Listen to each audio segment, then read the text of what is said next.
여러분 우리가 계속해서 올해 들어서 이 창세기 기록된 믿음의 조상 아브라함의 믿음에 대해서 살펴보고 있는데 우리가 지난주부터 살펴보는 창세기 22장은 사실 아브라함이 우리가 왜 믿음의 조상으로 그렇게 불리는지에 대해서 구체적으로 가르쳐 주시는 그런 말씀입니다.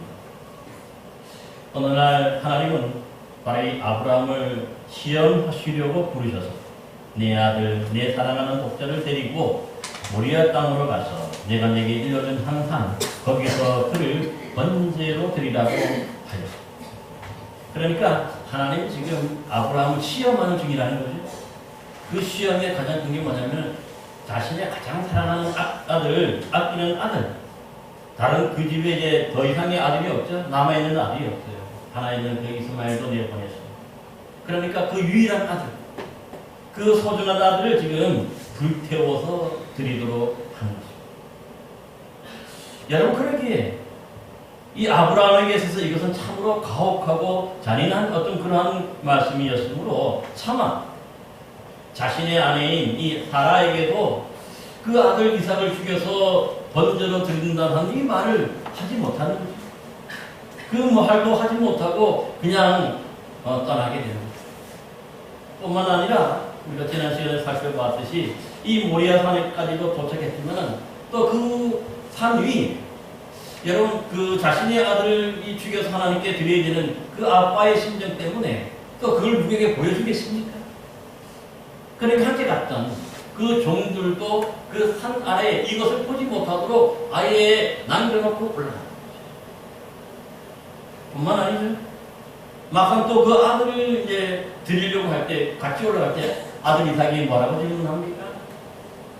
아버지요, 불과 나무는 있으나 번제할 어린 양은 어디 있습니까? 그렇게 묻습니다. 그러니까 거기에 대해서도 차마 그 얘기를 하지 못하는 거예요. 내가 너를 하나님께 불태워 드리는 너가 바로 번제물이야. 그 얘기를 하지 못하는 거예요. 그래서 그 말을 못하고 대신에 하나님께서 미리 준비하실 것이다 하는 이 말씀을 친히 준비하실 것이다 하는 이 말을 대신하고 함께 올라가게 되었던 것입니다.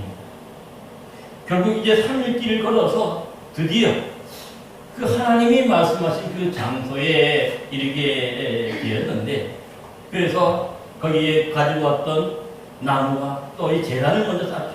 그 다음에 그 위에 나무를 펼쳐놨어요. 그리고 그 위에 이제 이 번제할 어린 양, 이 번제할 어린 양과 그 위에 얹어 놓으면 되는데, 여러분 그 자식의 번제할 양이 아니라 바로 자신이 가장 아끼고 사랑하는 그 아들 아니겠습니까? 참 그 아들을 마지막으로 이렇게 드려야 되는데 참 여러 생각이 들었을 수 있을 것입니다. 어떻게 보면 이 아브라함 생각할 때 하나님 시험하신다고 그랬으니까 내가 이 정도 했으면 하나님이 나를 정말 시험하는 것이 끝나야 되지 않겠느냐.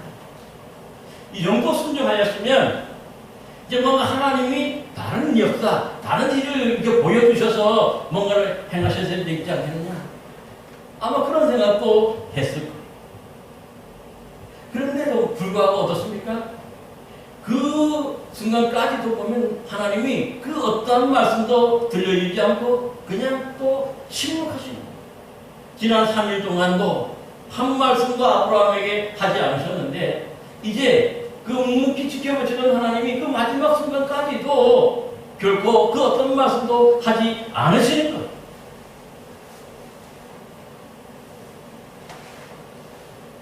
그러니까 어떻게 합니까? 이제 마지막 이제 올려놓으면 되는 그 자신의 아들을 갑자기 꽁꽁 잡아서 꽁꽁 묶게 된 거죠. 그리고는 하나님이 말씀하신 것처럼 그 아들을 정말 이 불에 태우기 위해서 그 나무 위에 올려놓던 거예요.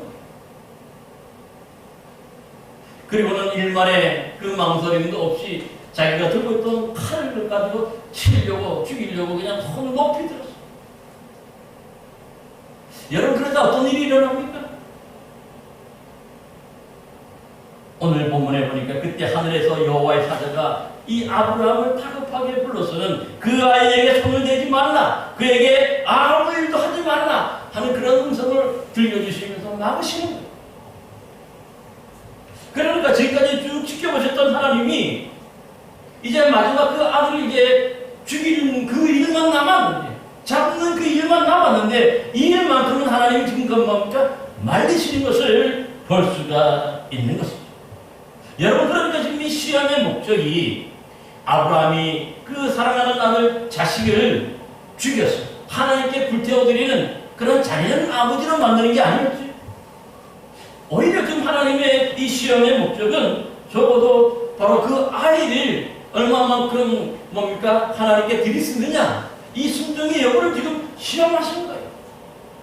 그러니까 지금도 지금까지 한 말씀도 어긋남이 없이 100% 순종하니까 그 마지막 순간에 하나님이 오히려 다급하게 소리 지르면서 막아주심으로 결국 어떻게 됩니까?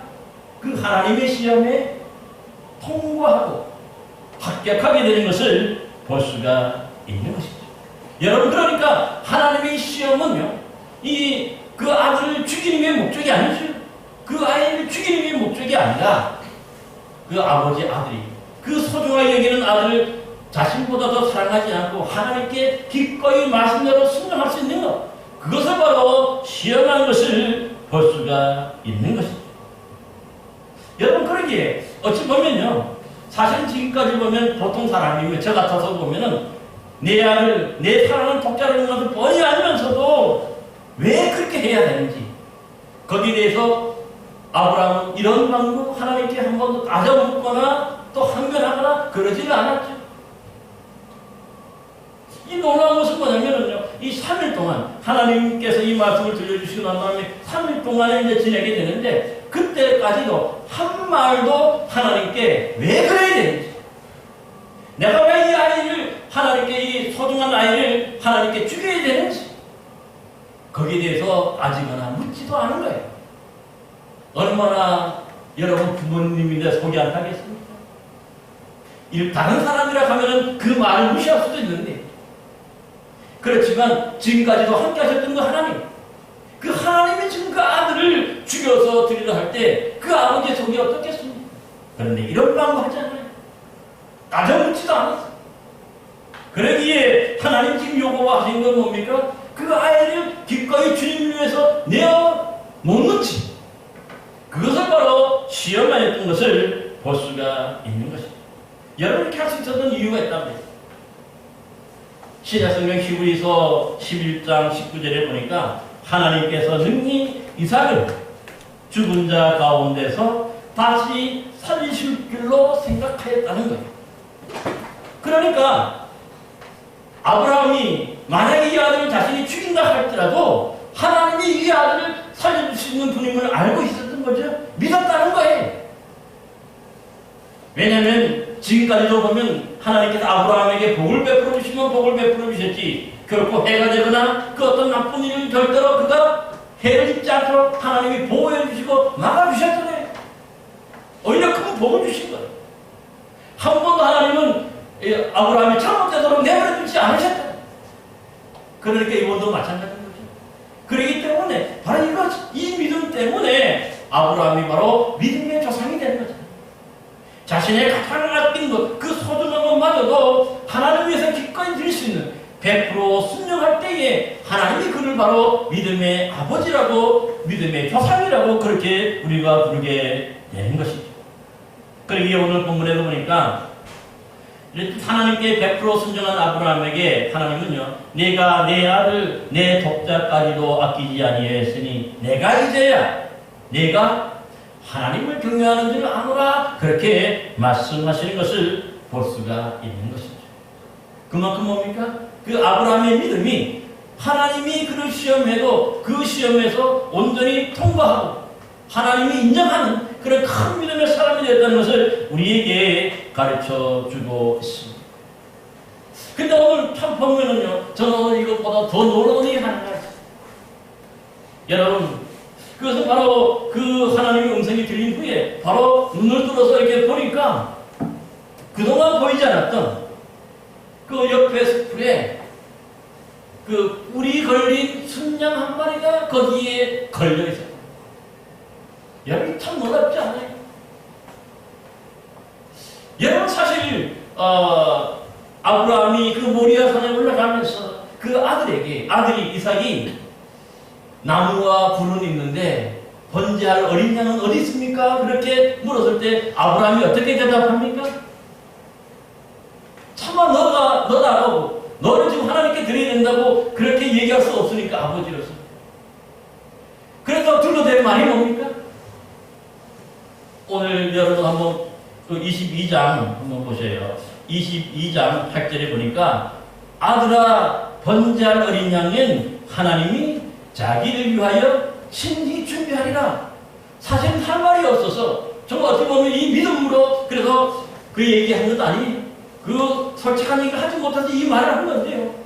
정말 소름 끼치도록 그래서 어떻게 보면 한마디 하는 말이 하나님이 그대로 그에게 이루어지게 하는 것을 볼 수가 있습니다. 여러분 그렇게 우리 이 말이 믿음의 말이 중요해요. 아무리 어렵고 아무리 힘들다 할지라도 정말 이 믿음의 말 한마디가 그것이 뭡니까? 우리 인생을 변화시키잖아요.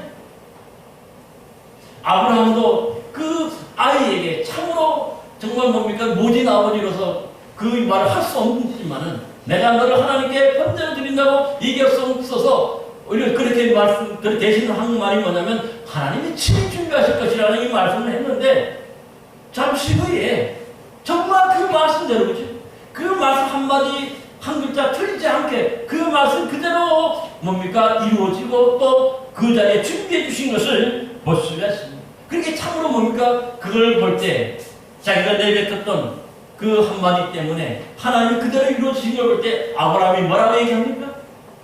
그 땅의 이름을 여호와 이레라 그렇게 부르게 됐죠. 사실 그렇게 이 여호와 이레라는 이 말은요 그 아브라함의 믿음의 표시거든요. 자기가 믿음으로 내뱉은 그 한마디, 그 하나님께 드렸던 그 한마디가 하나님이 소름 끼치도록 그 글자 한 자 틀리지 않도록 똑같이 이루어주시니까 얼마나 뭡니까? 이 소름이 끼치겠습니까? 정말 두려운 거예요. 진짜 하나님이시다. 그래서 그곳 이름을 바로 여호와 이레, 여호와께서 친히 준비하신다. 여호와의 손에서 준비된다. 이것은 뭡니까? 더욱더 확실하게 되는 거지. 내가 말하는 대로, 내가 그 내뱉은 그 말 한마디대로 하나님은 그대로 이루어지지. 사랑하는 성도 여러분, 오늘 우리들도 마찬가지입니다. 어렵고 힘든 일, 정말 내 힘으로 감당할 수도 없고, 정말 이 참 주변을 보면 온갖 절망적인 것밖에 없고, 소망을 가질래 소망이 없는 그런 상황 속에서도 이 아브라함처럼요, 그 뭡니까 믿음으로 주님 앞에 내뱉는 그 한마디가 그래서 중요한 거예요. 대부분의 사람은 어떻게 얘기합니까? 이렇게 어렵고 힘드니까 나는 죽을 거야. 나는 안 돼. 나는 실패했어. 더 이상의 소망이 없어. 여러분 그 말 한마디가 그대로 이루어진다는 우리가 그 말의 효과를 모르기 때문에 그런 거예요. 여러분 그러나 정말 이 아무리 어려움과 그 힘든 상황 속에서도 여러분 그 속에서도 믿음으로 말하면 긍정적인 말 한마디를 내뱉으면 하나님이 정말 소름 끼치도록 그 말 그대로 이루어주시는 것을 여러분 믿으시기 바랍니다. 그게 바로 뭐냐? 여호와께서 준비하신다. 여호와 이레의 말이 되는 것을 볼 수가 있습니다. 여러분 어떤 분이 정말 이 사업을 하시다가 크게 좀 하시다가 완전히 망했어요. 부도가 나고 해서 망했어요. 더 이상의 소망이 없어요. 모든 빚더미밖에 없는 거예요. 그래서 그가 피해서 마지막을 간 것이 어디냐면 기도원에 간 거예요. 그 기도원에서 하나님께 기도합니다. 그런데 하나님이 놀랍게도 뭐냐면 거기서 또 이 기도하는 그에게 뭔가 이 비전을 주시는 거예요. 그게 뭐냐면 물에 대한 비전. 창세기 뭡니까? 1장을 읽다. 우리는 여러분 창세기 1장을 읽으면서 여러분 물이라는 말 잘 발견합니까 여러분? 그 물이 어디 나오지? 그 보면 창세기 1장에 보면 그 물이 수면 위에 있었다 그랬죠? 그 수면이라는 물이 있었다. 또 여러분 그 하나님이 그 바다와 육지 이게 물과 땅이 분리되어 가면서 또 이게 분리하죠. 근데 이상하게 그 말씀이 자꾸 묵상이 되고 되뇌이게 되잖아요. 그 몇 마디가. 그래서 왜 하나님이 이 말씀을 주실까? 이것이 과연 가슴에 와닿을까? 그렇게 하면서 그거 뭐냐면, 그 어려운 가운데서 뭐냐면, 하나님이 뭔가 이 새로운 어떤 사업이 뭐냐면, 물에 관계된 어떤 그런 사업을 하도록 해주신다는 그런 뭡니까? 이 영적인 믿음이 확신이 들더라고요. 여러분, 그래서 그 길로 나와가지고 기도를 했는데, 이 기도응답을 받고 그래서 나와서 어떻게 하냐면, 진짜 이 물 사업이 시작했다는 거죠. 그때 우리나라에도 보면은 이 음료수 사업이 잘 안 될 때 이제 초창기입니다. 근데 놀랍게도 뭐냐면, 이때 이 무정사가 그야말로 그 다음부터 히트를 치는 거예요. 그러면서 어떻게 보면 이전보다도 더 큰 어떤 그런 기업으로 성장했다 하는 그런 제가 어떤 장로님이 그 대표가 장로님이 있었는데 그 장로님의 그 간증을 들어보게 됐어요. 그러니까 중요한 건 뭐냐면 우리 절망 가운데서도 힘든 가운데서도 뭔가 하나님이 주신 꿈이 있고 비전이 있으니까 뭔가 더 이상의 어떤 절망적이고 낭만하고 내가 이제는 안 돼. 더 이상 안 돼. 나는 이제 죽을 수밖에 없어. 이런 생각하면은 그 대로 되는 거예요. 그렇지만 이렇게 어려운 가운데서도 이런 힘든 가운데서도 하나님의 믿음이 있으니까 하나님이 나에게 새로운 길을 열어주시고 더 좋은 길을 열어주실 것을 하는 그런 믿음으로 여러분들이 이런 비전을 가지고 내뱉는 그 한마디가 오히려 이것이 뭐냐면 하나님 그대로 이루어주시는 여호와 이래가 된다는 것을 여러분 기억하시기를 바랍니다. 여러분 이것이 믿음의 사랑입니다.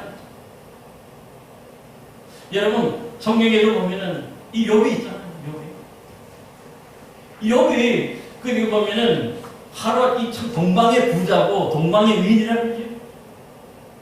참으로 많은 재물을 가지고 있었던 그런 사람인데 어느 날 갑자기 이 뭡니까 그 스바 사람 갈대아 사람이 몰려와가지고 이 욥에 가지고 있는 모든 재산을 다 약탈해 갑니다.